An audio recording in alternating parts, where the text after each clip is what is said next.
Hello, Adya. Good evening. Hi. Thank you so much for your teachings. They've been invaluable to me. Oh, glad. I have a question regarding awareness and inquiry. I received my Zen training in South Korea, and in that tradition, the primary focus is inquiry.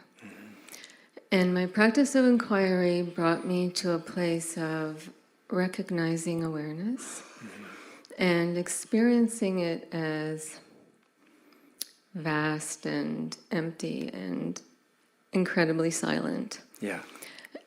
And it was a very blissful experience. And all I wanted to do was just immerse myself in that. And my inquiry just went out the window. Yeah. Often is the case. And I couldn't muster any motivation to inquire. It seemed like my whole practice shifted, and the way I viewed my practice shifted. Yeah. And yet I still had this little guilty feeling about losing my inquiry. And so this past Wednesday in your talk, you talked about how at a certain stage the methodology disappears. And I began to wonder, is that what happened to my inquiry? Well, you obviously, you saw enough to where it really diminished or did away with the seeker and the seeking energy. And when that seeker and seeking energy, right, with that kind of realization, it just seems and feels, I should say, it just almost would seem like inauthentic to try to create some big question, some big angst again. It's no longer relevant to where you are now, right? Yeah. So, but it's kind of can be a confusing. And that may be too strong a word, but it can be a confusing place because there can often be this sort of simultaneous experience. On one side, you just see the whole seeker attaining thing. When it dies in you, it dies, and you can't really resurrect it in any way that's going to feel authentic. So so when that's happening, then where are you? Do you see what I mean? Now, okay, I'm not going to be able to do that, certainly the same way I did, from the same vantage point, from the same motivation, from any of that. Right. I think the thing that then becomes more, that fits the case, fits where you find yourself as, is when we start to intuitively be with our experience and just feel into, okay, is this it? Do I feel like this is sort of it? Do I feel like do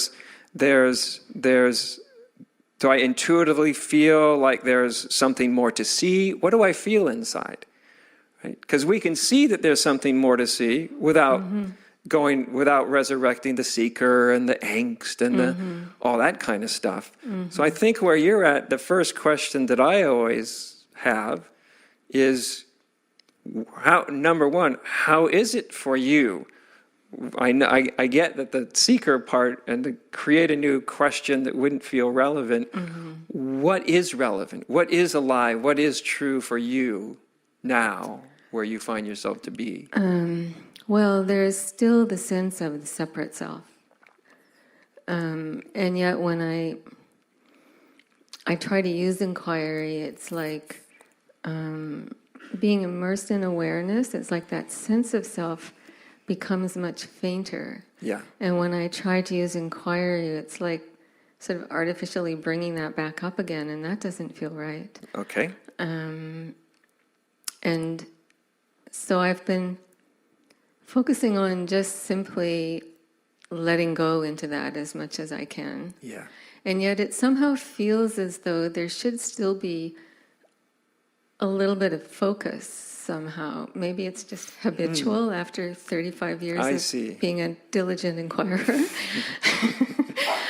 Well, it becomes a different kind of focus, actually.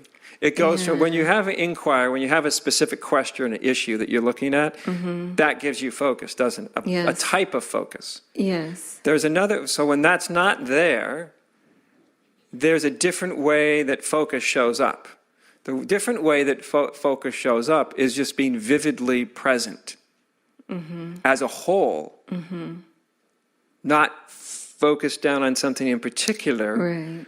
But vivid, so there's a vivid, I think the key is there a vividness to it? And I don't mean to vividness, the mind can get bunch of ideas about what that means, but it is just this most simple sense. Yes, it's very vivid and energetic in a way. Yeah. It's like empty and silent, but energetic at this. It is very vivid. Yeah. It just feels like, this is not enlightenment, so I feel like there's still more to do. Like, I just feel a little lost about where do I just sit with this? Oh, I see. Okay. What do I do with this other than just sit with it and try to surrender to it? Well, I'm interested when you said this isn't enlightenment. What would enlightenment be? Well, just because that the sense of ego, the sense of a separate self is still there, and so I'm assuming that means it's not enlightenment. Okay, number one, never make an assumption. Okay. All right? Never make an assumption. I wouldn't make ever. In fact, turn everything into its own question. In other words, somebody says, as long as there's any kind of ego, that's not enlightenment. Okay, well, good for you. Can use that as a starting point. Now I'm going to find out for myself. See, at the end of the day, we have to find out for ourselves what these things are. Otherwise, we're just repeating, or we're trying to repeat what somebody else came up with. Do you know what I mean? Yeah, I keep hearing these stories about, the bottom of the bucket falls out and your whole sense of a separate self disappears, and it's a frightening experience. Like, I haven't had any of that. It doesn't need, for some people it's frightening, for some people it's not frightening. Okay. So to me, one of the next sort of obvious question that I would have is basically, what's this stuff? Now that you're awareness, what's everything else? So I would go more in that direction than trying to get rid of an ego, which can be kind of like a dog trying to get rid of its tail. If I catch it, I can rip it off. Do you know? Right? Yeah. Instead of, we can also just, what you said about the ego may or may not be true. I don't even want to create an idea of what that may end up to be. But I think the more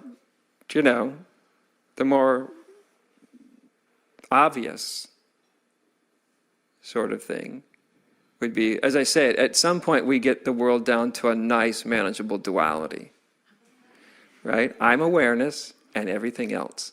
Yeah. And it's its own revelation, and it's beautiful, and it's a profound shift of our consciousness, whether it comes suddenly or sort of bit by bit.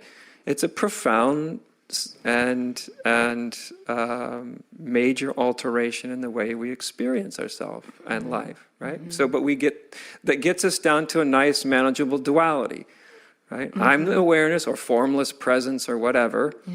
And then the question becomes, okay, now what's everything else? Because now you got it down to, now you don't have 10 billion different things. You have basically two fundamental things, right? Formless awareness and everything else. And everything else, how we would see it, or however you would see it. But that's the next step. Okay. What is everything else? What is everything else? Is it actually one? If it actually is one, if it is, as I say, I think it's best if we always hold things as a question, right? If it is, maybe it is, if it is one,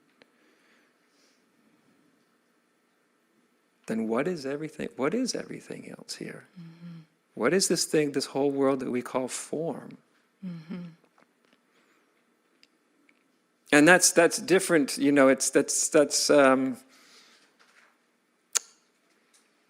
it requires a completely different sort of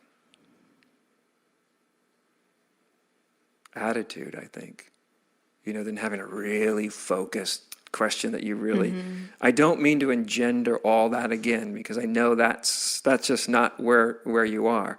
It's one of the reasons that I ask, because I think we often do have intuition. I remember I definitely had an intuition where I'd have certain revelations, even some awakening, and then something that I would just know, like, this is amazing, this is really revelatory, but deep in my guts, I would just know if this had come to a kind of fruition, completion. Completion, I don't mean that, you never see anything again, so maybe fruition is the best word. And I would sense it. And what I found was, by being totally honest about whether there seemed to be this had come to its own fruition, not from my satisfaction, but from whatever you want to call the all, from its satisfaction. That's what I have to answer to. Right? And I think we do feel this. So for me, when I was at a very similar place, that's what arose for me, when I realized, like, okay, I got this down. It's really great being this formless awareness, and I like sinking into it, and that's really wonderful. And at some point, I got this little annoying observation, which was, what's everything else? Okay. And the way into that is still just relaxing deeply into awareness, into being awareness. But it's just relaxing, just going all the way with it. Because if you go all the way with it, it's sort of just, at any moment, it just sort of drops into, what some Tibetan traditions would call one taste. Everything has the one taste. Yes, awareness, consciousness has the one taste, and that's temple bell over there is the one taste. There it is, right there in that form. It's this. It's this particular form here. It's that form, and then that last sort of barrier is removed. It doesn't mean that there's still not pure awareness. There's still pure awareness.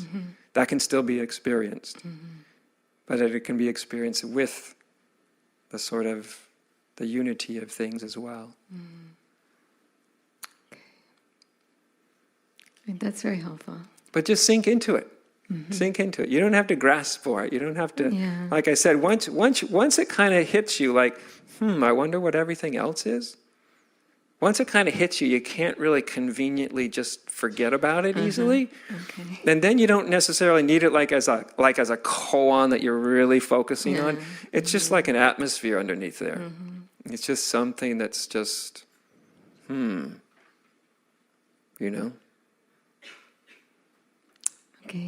Thank you so much. That's very helpful. You're very welcome. All right. Nice to have you here.